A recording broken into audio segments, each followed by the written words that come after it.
welcome to my podcast, Big Daddy Real Talk. I'm Grace, as you probably know, and this is just my a little shitty podcast I do maybe once a week to just kind of live my influencer dream. And it's just talking about whatever I want to talk about. Just because I work that kitchen life where I don't really see my friends, so just something to kind of keep them in the loop. And I have friends who don't live by me, so I can't hang out with them, or everyone's just busy with work, so just kind of want to keep everyone updated. I want to thank my friend Giorgio for helping me with the name Big Daddy Real Talk. So funny. Does that make me Big Daddy then? So I will be just talking about everything I want to talk about. I might interview friends. I might just talk about what's going on in with boys or work, or my dog Plum, who you might see every once in a while. He is technically my co-host, but he is a little camera shy. But yeah. So my life has been a little crazy recently. I don't know what I'm going to be for Halloween on Tuesday. I know what Plum's going to be. My mom helped me pick out a costume for him. He's a little green monster. I'll figure out if I figure out how to edit and not just do a one take video of my podcast. I'll insert a little picture of him because he's so cute. So this is my picture of Plum, and I figured out how to edit. Isn't he so cute? I love him. And I'm so glad last year I got him a tiger costume last minute.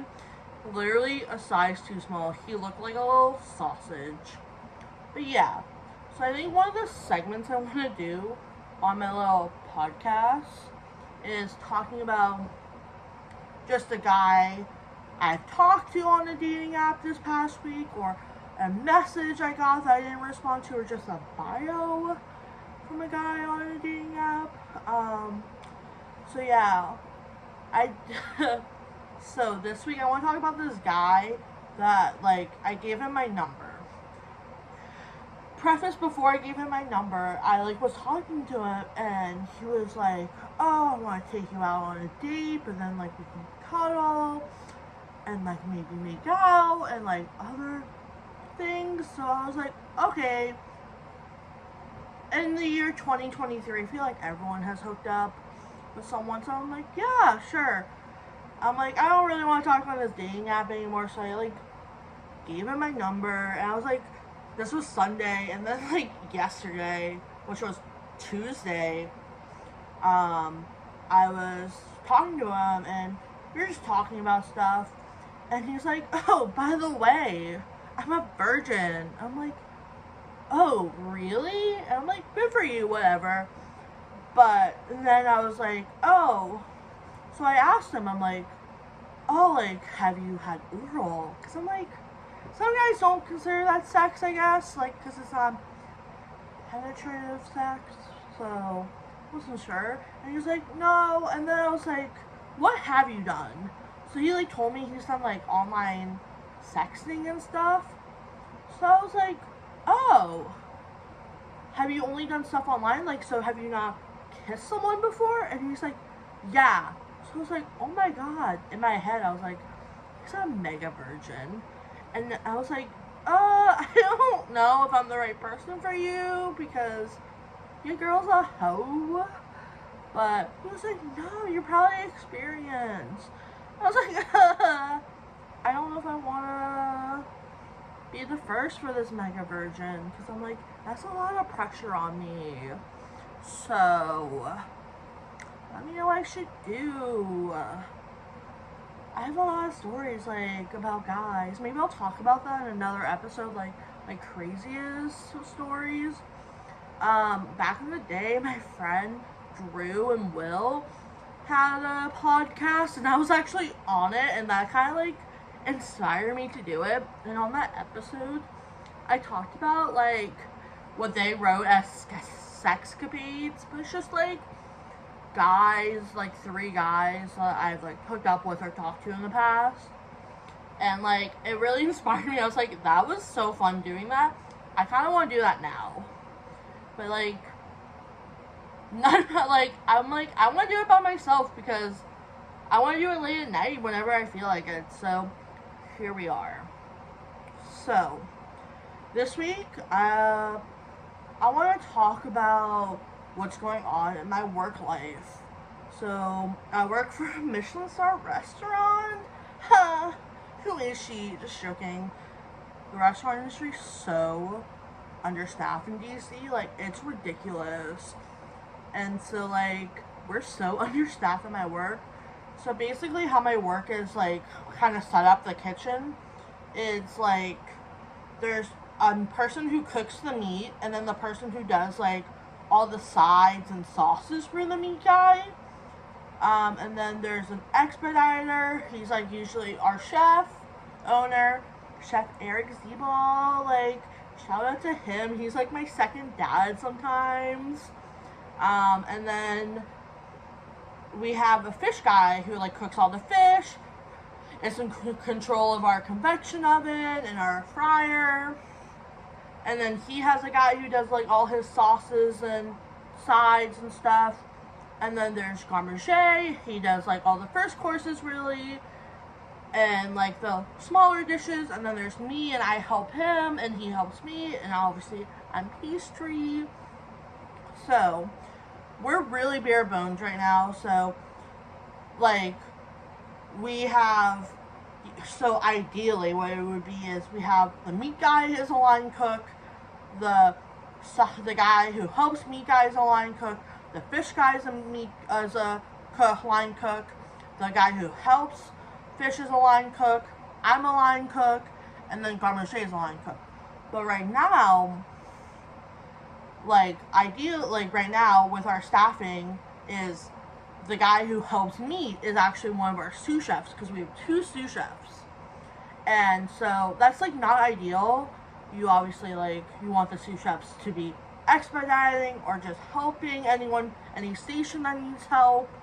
So we have this guy who, like, has been working fish recently, and he's been having a hard time. Like, he has really bad anxiety, I guess he, like, just has, like, things that, like, a kitchen is, like, high pressure, so it's, like, not ideal for him.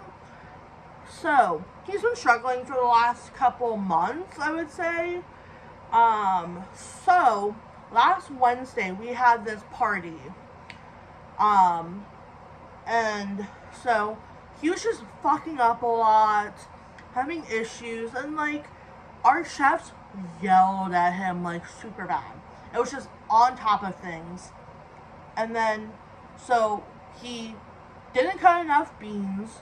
Because, mind you, we were having, like, I guess, like, I think it was, like, a 40-person party. And he cut, like, enough beans for, like, maybe 15, 20 people. So they kept yelling at him. And then he didn't put them away. And then he just kept fucking up the cooking of the fish. And, like, was so, like, just not doing well.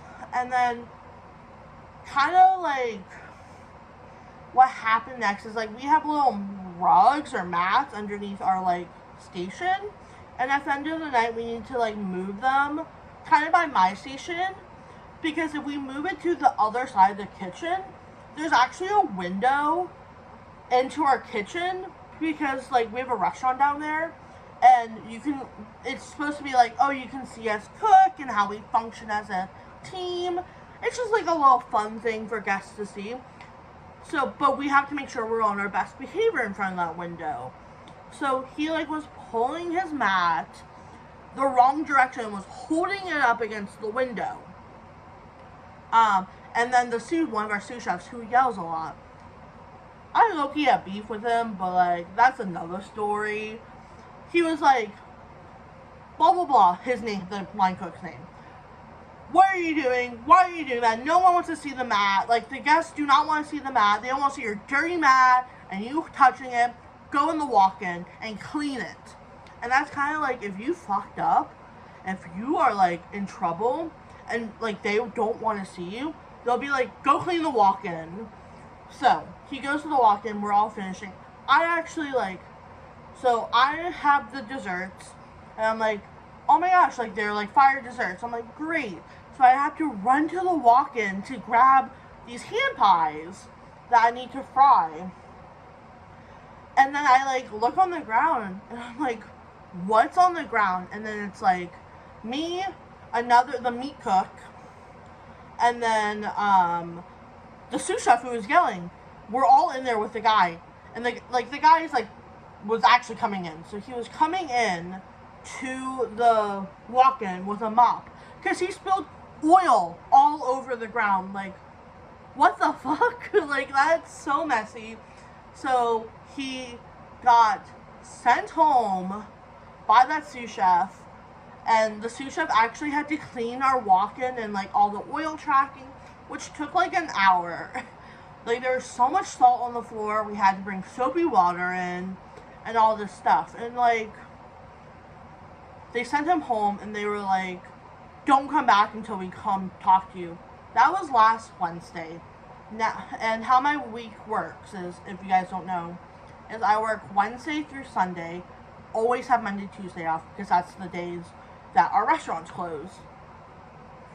So he like doesn't come back, and last week, and we're all like, me and the 2 other line cooks I work with, no, three line cooks, we're like, yo, what's up with... So I actually said the line cook's name here, and like I really don't want to like say his name, so that's why there's like an awkward jump. So that's why I'm putting a picture of me where I look really weird in my like work clothes, and like I think I look so ugly in that hat. So enjoy that picture of me where I sent a little selfie to my friend. Okay, bye. What's up with him? Like, what's going on?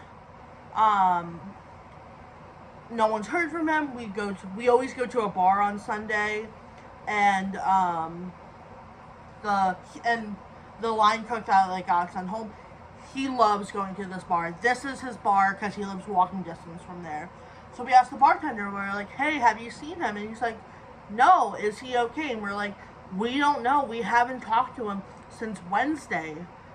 So I ended up texting him on Sunday being like, hey, you want to hang out like with a bunch of us line cooks to get dinner? No response.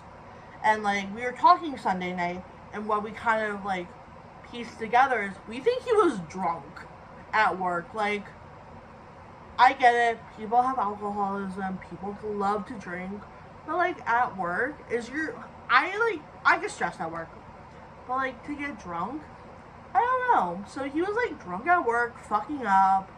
And he like lied to our chef, and like, if you know like anything about my chef, he's an understanding guy, but he like is a James Beard award-winning chef.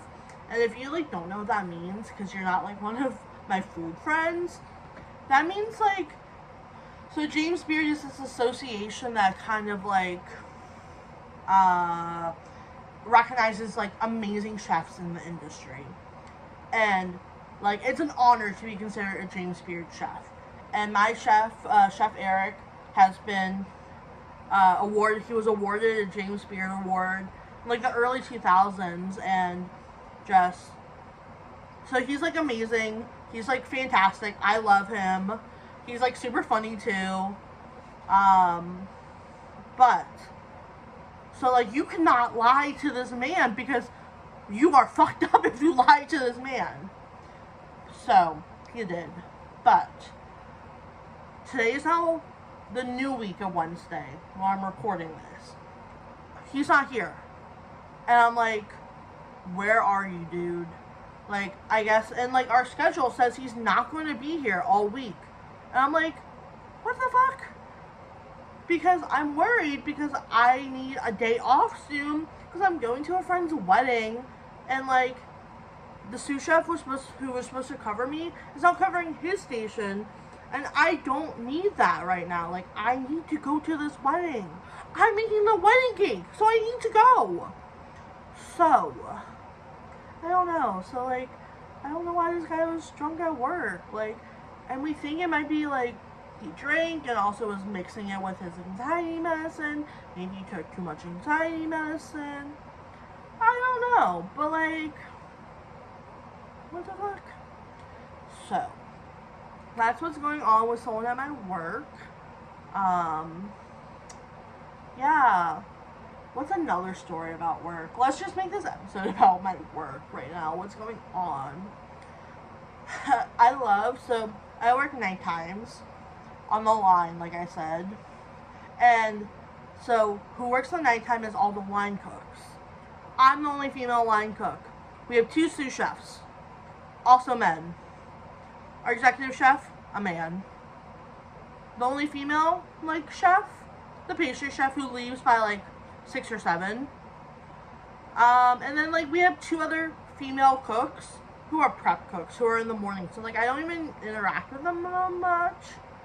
But, yeah, so, like, that's, like, crazy.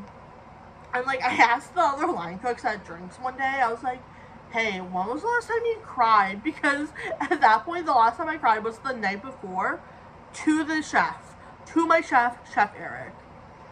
And so I was like, yeah, when was the last time you cried? And they were like, oh, I haven't cried since September. Oh my god, I haven't cried since July. I haven't cried since May. I'm like, what? Bitch, I love to cry. Like, and they're, oh. So the 3 line cooks who, like, are still currently working right now, who I got drinks with on Sunday and was talking to, all straight men. Straight white men. I don't relate.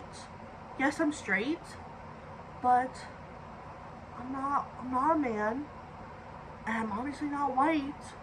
Look at me, I'm not. So, can't relate to your straight white manness.